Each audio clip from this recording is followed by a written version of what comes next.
What's up, YouTube? Check out my new toys.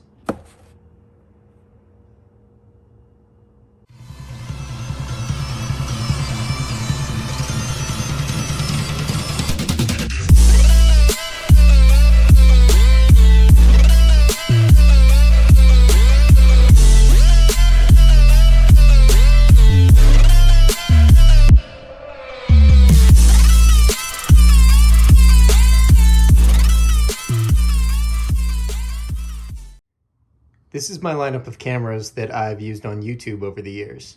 When I first started out, I had this Garmin Verb. The video quality wasn't that great, but the cool feature is it had built-in GPS. So if you go back and look at some of my old videos, I would use trail overlays and speed and distance, and I would put that on my videos. After that, I ended up getting a GoPro Hero 6. It had improved video quality and kind of made me a GoPro fan. A few years later, I bought this GoPro Hero 8 Black, again for improved video quality and features that it had. And now they've come out with the GoPro Hero 11. And I ended up buying this Hero 11 Mini, which actually isn't that mini. Let's check it out. I want to do a quick size comparison to the new Hero 11 Mini and my old Hero 8. It's really not that mini. If you compare the weight, they're both very similar. The Mini is shorter in this way. However, it's pretty blocky and quite a bit thicker this way.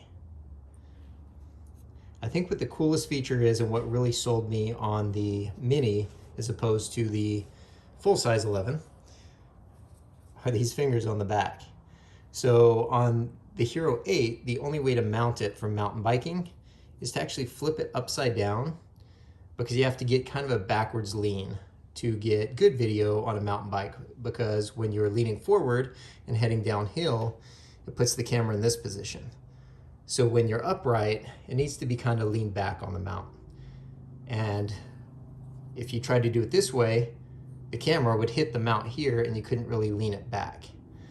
So the only way to do it is to mount it upside down and lean it out.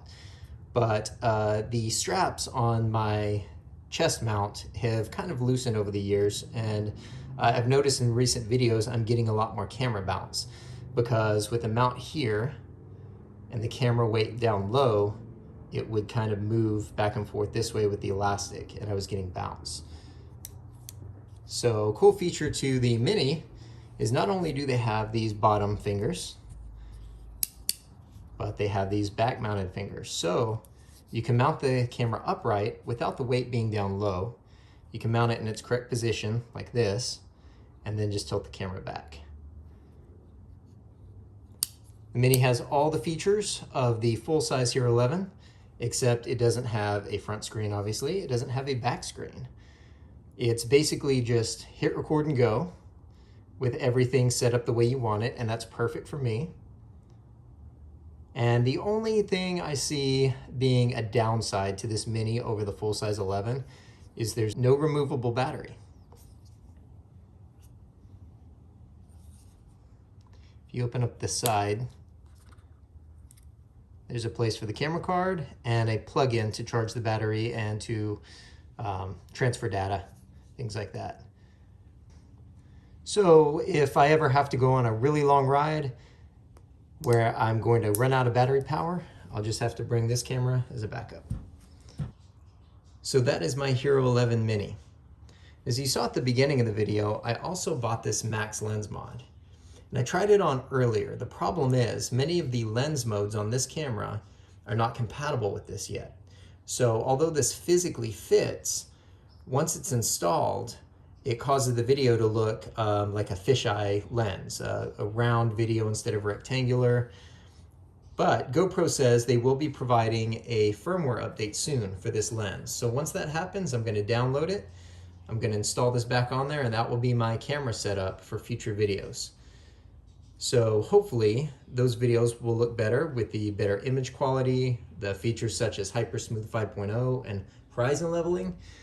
Unfortunately, it's not going to improve my crappy mountain bike riding, but at least it'll look better while I'm out there.